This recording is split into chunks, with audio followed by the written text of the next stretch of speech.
झारखंड की राजनीति का पारा इस वक्त पूर्वी सिंहभूम के घाटशिला विधानसभा उपचुनाव से चढ़ा हुआ है। ये बेटों की लड़ाई है।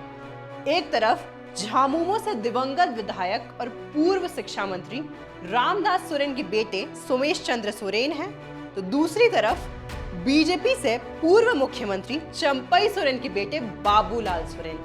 लेकिन इस मुकाबले को त्रिकोणीय बना दिया है जेएलकेएम टाइगर जयराम महतो और उनके प्रत्याशी रामदास मुर्मू ने। अब इसी बीच जेएलकेएम एक विवाद में घिर गई है। उनकी एक रैली में कथित आचार संहिता उल्लंघन के लिए जमशेदपुर डीसी ने उन्हें 24 घंटे का नोटिस जारी कर दिया, जिससे सियासी तपिश और बढ़ गई है। नमस्कार, मैं अस्मिता तिवारी, आप देखना शुरू कर चुके हैं ग्लोबल मीडिया अपडेट। चुनाव प्रचार जोरों पर है, रैलियां हो रही हैं, जुलूस निकल रहे हैं और वादों का शोर है।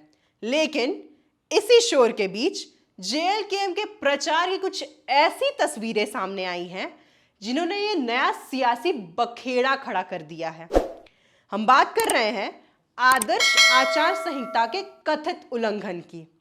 आचार संहिता के दौरान जेएलकेएम के टाइगर जयराम महतो और प्रत्याशी रामदास मुर्मू की एक रैली से कुछ तस्वीरें और वीडियो सोशल मीडिया पर तेजी से वायरल हो रहे हैं।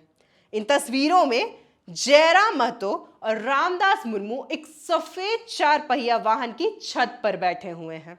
उनके गले में मालाएं हैं और वे एक लंबे काफिला का नेतृत्व करते हुए जनता का अभिवादन कर रहे हैं। इन दृश्यों को देखिए, ये वही रैली है।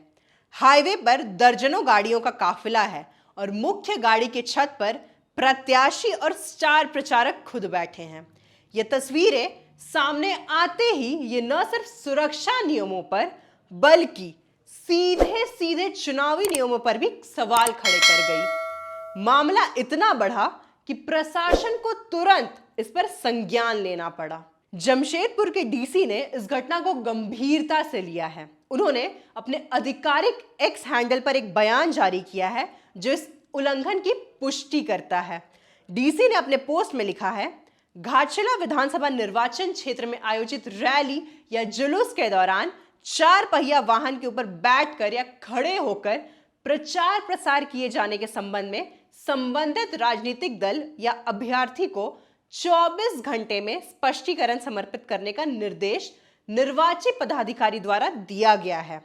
वैधानिक कार्रवाई सुनिश्चित की जाएगी। इसका मतलब साफ है, प्रशासन ने इसे नियम का उल्लंघन माना है और जेएलकेएम को 24 घंटे के भीतर जवाब देने को कहा है कि उन्होंने ऐसा क्यों किया। अगर जवाब संतोषजनक नहीं होता तो उन पर कानूनी कार्रवाई हो सकती है। जयराम महतो के समर्थकों का कहना है कि यह कोई नई बात नहीं है। उनका तर्क है कि बड़ी बड़ी पार्टियों के दिग्गज नेता जब रोड शो करते हैं तो वे भी गाड़ी की छतों पर चढ़ते हैं या सनरूफ से बाहर निकलकर घंटों खड़े होते हैं, तब तो कोई कार्रवाई नहीं होती। समर्थकों का कहना है कि अगर नियम है तो वो सबके लिए बराबर होने चाहिए। उनका आरोप है कि जेएलकेएम एक नई पार्टी है जो व्यवस्था के खिलाफ आवाज उठा रही है, इसलिए उन्हें जानबूझकर निशाना बनाया जा रहा है। लेकिन समर्थकों के इस तर्क के बीच ये जानना जरूरी है कि आखिर नियम क्या कहते हैं। आदर्श आचार संहिता और मोटर वाहन अधिनियम इस बारे में बिल्कुल स्पष्ट है। किसी भी रैली या जुलूस के लिए रिटर्निंग ऑफिसर से पहले लिखित अनुमति लेनी पड़ती है, जिसमें आपको रूट, समय और इस्तेमाल होने वाली गाड़ियों की संख्या बतानी होती है। यातायात रैली ऐसी होनी चाहिए कि आम ट्रैफिक या जनता को कोई बाधा न पहुंचे। सुरक्षा सर्वोपरि और सबसे बड़ा नियम है सुरक्षा का।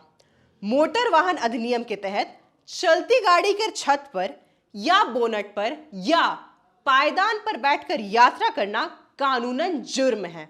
ये न सिर्फ अपनी बल्कि सड़क पर चल रहे दूसरों की जान को भी खतरे में डालना है। जब कोई राजनीतिक दल इन सुरक्षा नियमों को तोड़ता है तो वे सीधे सीधे उसे मिली रैली की अनुमति की शर्तों का उल्लंघन करता है और इसी पर चुनाव आयोग कार्रवाई करता है। तो कुल मिलाकर घाटशिला का ये उपचुनाव अब सिर्फ वोटों का खेल नहीं रहा, ये अब नियमों के पालन और राजनीतिक दलों की जवाबदेही का भी इम्तिहान बन गया है। एक तरफ जेएलकेएम है जो खुद को व्यवस्था परिवर्तन का सिपाही बताती है, और दूसरी तरफ उन्हीं पर व्यवस्था यानी कानून तोड़ने का आरोप लग गया है। देखना होगा कि टाइगर जयराम महतो और रामदास मुर्मू इस 24 घंटे की नोटिस का क्या जवाब देते हैं।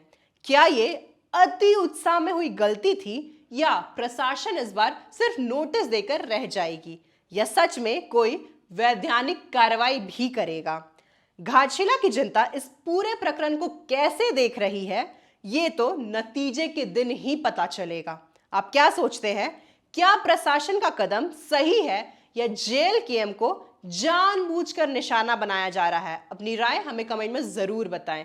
ऐसी तमाम खबरों के लिए हमारे चैनल ग्लोबल मीडिया अपडेट को सब्सक्राइब करें, वीडियो को लाइक करें, शेयर करें। धन्यवाद।